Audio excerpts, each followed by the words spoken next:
Patna AIIMS ने kidney transplant की सुविधा की शुरुआत कर एक नई मिसाल कायम की है और बिहार का दूसरा अस्पताल बनने का गौरव हासिल किया है, जहां किफायती दर पर किडनी ट्रांसप्लांट हो रहा है। इसके साथ ही राज्य के हजारों मरीजों के लिए उम्मीद की किरण जगी है।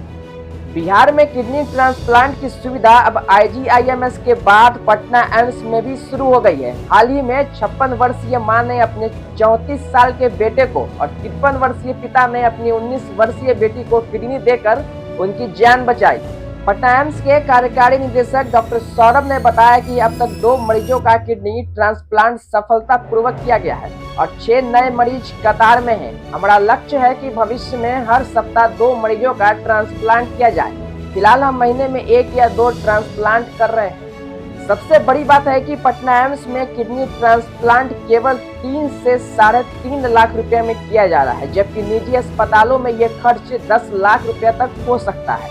इसके अलावा मरीजों को केंद्र और राज्य सरकार की योजनाओं का भी लाभ मिलेगा। उन्होंने आगे ये बताया कि इमरजेंसी मरीजों के लिए वेंटिलेटर युक्त 250 बेड वाला क्रिटिकल केयर यूनिट अगले 6 महीनों में बनकर तैयार हो जाएगा, जिससे मरीजों को बेड की कमी की समस्या से राहत मिलेगी।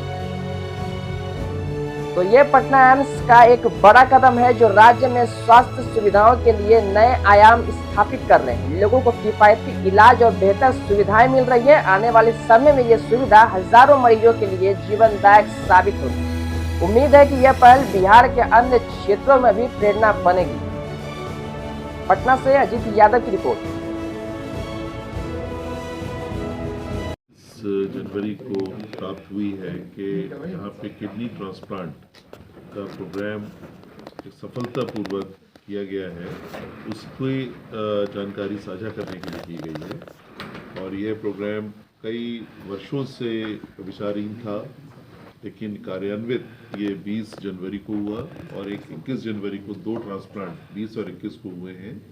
और ये ट्रांसप्लांट हर्ष है बताते हुए कि दोनों ही सफल हुए हैं और चारों किडनी देने वाले और दोनों किडनी लेने वाले चारों स्वस्थ हैं अभी तक। कौन लोग हैं, कहाँ के हैं ये लोग? जो पहला ट्रांसप्लांट हुआ है वो रहने वाले हैं, ये 34 साल के मनुष्य हैं जो जिनको किडनी उनकी माता जी ने जो 56 साल की हैं उन्होंने दी है। और दूसरे जो मरीज हैं वो बच्ची है 19 साल की, जो स्वयं एक मेडिकल की छात्रा है किसी और संस्थान में बाहर, और उसके पिताजी जो 53 वर्ष के हैं उन्होंने दी है। एक हमारे जो पहले वाले मरीज हैं वो सीतामढ़ी के हैं और जो बच्ची है ये जहानाबाद की है। टीम में कितने लोग थे? और सबसे पहले तो मरीज़ को नेफ्रोलॉजी डिपार्टमेंट में आना होता है और एक डोनर चिन्हित किया जाता है जिसका ब्लड ग्रुप कंपैटिबल हो, और उसके बाद जटिल प्रक्रिया है वर्कअप की, जिसमें लगभग 2 महीने लगते हैं। 2 महीने के बाद उसके सब डॉक्यूमेंट्स भी कुछ होते हैं जो ज़रूरी है ट्रांसप्लांट के लिए। उसके बाद उनका ऑथराइजेशन होता है बिहार सरकार के स्वास्थ्य विभाग द्वारा। ऑथराइजेशन होने के बाद ही उनको ट्रांसप्लांट की डेट दी जाती है।